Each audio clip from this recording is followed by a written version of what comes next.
Hello everyone, welcome to this week's Long Island Legal. My name is Joe Campolo, managing partner of Campolo, Middleton, McCormick, full-service law firm located in Ronkonkoma at the Islip Arthur Airport.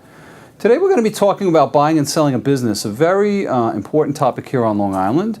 And with us I have Bruce Newman, president of Protegrity Advisors. Protegrity, by way of disclosure, is a mergers and acquisition shop that I'm an investor in, but our firm partners with Bruce and his team when people are looking to sell their business. So good morning, Bruce, welcome. Thank you, glad to be here. So Bruce, tell us a little bit about, why is Long Island such a unique place for people who want to buy and sell a business?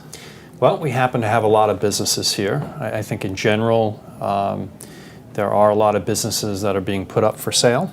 We have an aging demographic that's sort of bubbling through, and that's driving a lot of people to want to sell their businesses.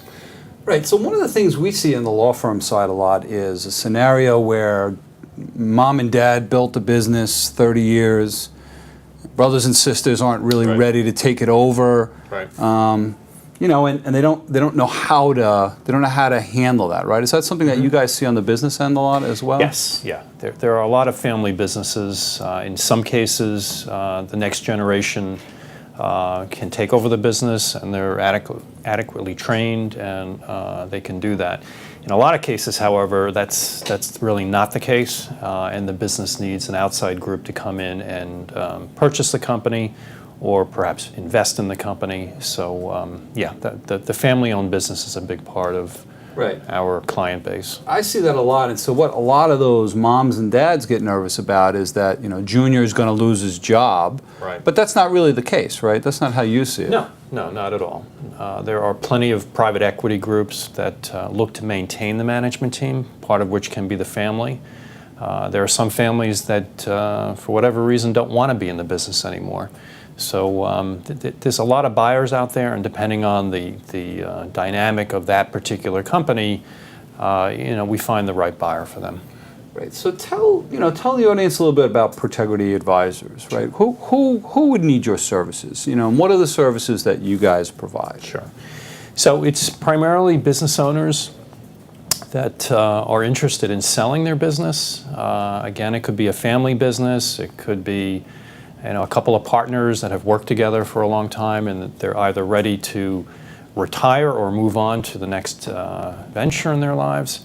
But they would want to sell the business. They're not typically in the business of selling businesses, so how do you go about doing that? So what we do is we assist the business owner in going through the process of preparing their business for sale and then finding an appropriate buyer.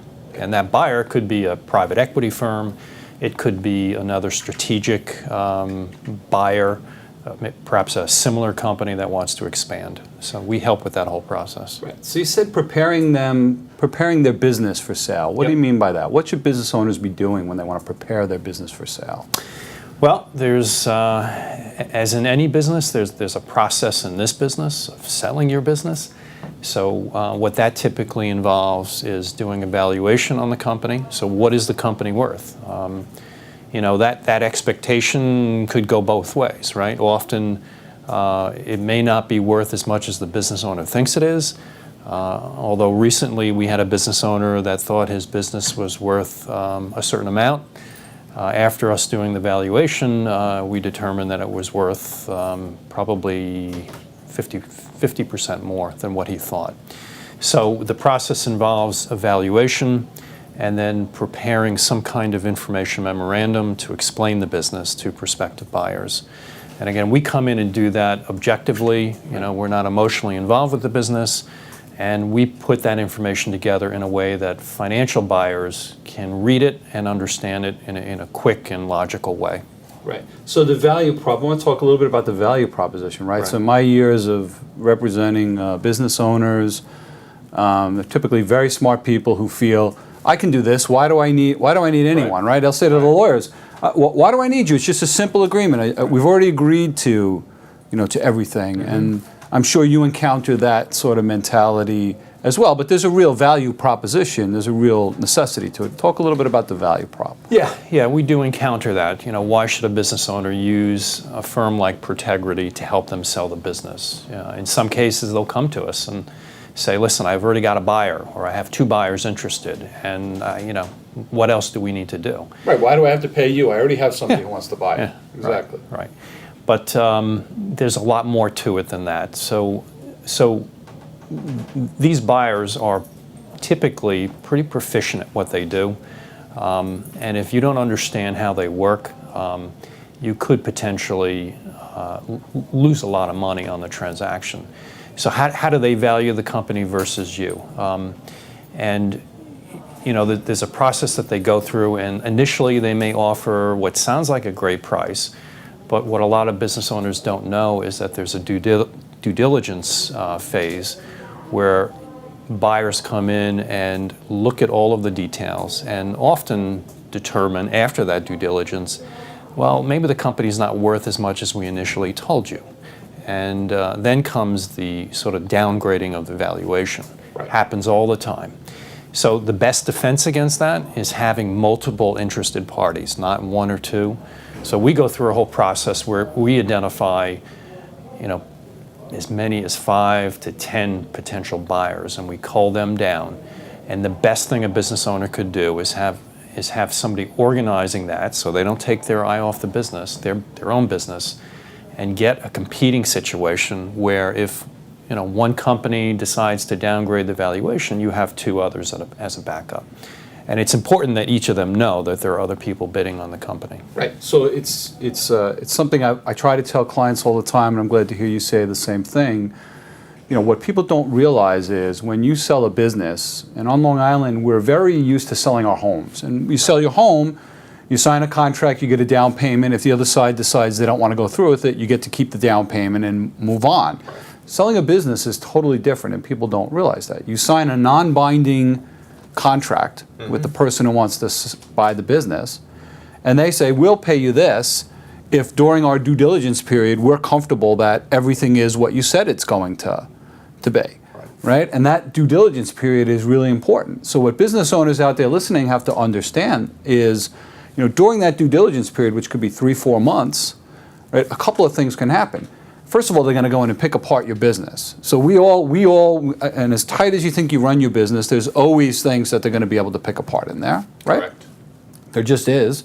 And they're going to be able to use those things when it comes time to close to say, well, we found these things and we want the price to be lower, right? Or they're going to jam up the business owner so much during that diligence period that the business owner takes their eye off the ball and their sales go down. And then at closing, they're going to say the sales are lower, so we're going to pay you less, right? Valuation goes down. Right, Absolutely. and so you're more than just a business broker. You're involved during the whole process, or your team is, correct? Yes. So there are different types of companies that can help you sell your business. So one is a business broker, and they're involved a little bit less in the transaction than we are. So we're involved in every step of the way. There's a lot more preparation for larger companies. So business brokers might focus on companies with revenue of $1 million or less. We're typically focused on businesses with $5 million or more in revenue, maybe up to $50 million. But it's a lot of work. And I think the worst thing a business owner could do is take their eye off their own business, have revenue decrease or have problems materialize because they're sort of in the business of trying to sell their business, have their revenue decrease, which takes the valuation down immediately. And that's the kind of stuff that a buyer is going to look for. What can I use as a reason to bring the valuation down? Their objective is to buy the business at as low a price as they can. And we're there as the professionals to make sure it's sold at a higher price, or as high a price as possible. Right. So the last point I want to talk about is this offering of advanced diligence that Protegrity puts out there. So again, looking at Long Islanders being very familiar with selling their homes, they know that if they're getting ready to sell their house, if they do some landscaping, they paint, they do a refresh of the kitchen, right? Potential buyers coming in are going to have a better perception of it and ostensibly offer more for it, right? And this advanced diligence is sort of similar for business owners. So tell us a little bit about that offering. Sure. Yeah, to your point, businesses operate sort of in a vacuum. They have their own internal best practices, but that may not resonate well with a potential buyer. So what we have is, as you mentioned, advanced diligence, where we go in advance of a sale. So this could be 6 months, a year in advance of a business owner wanting to sell their business. Right. And we take a look at what's going on and say, how is this going to present to a buyer? Is this really best practices? It's made the company successful, but it may not be the best way to present the company. So we come in, and again, it has to do with valuation. Our goal is to create as high a valuation as possible.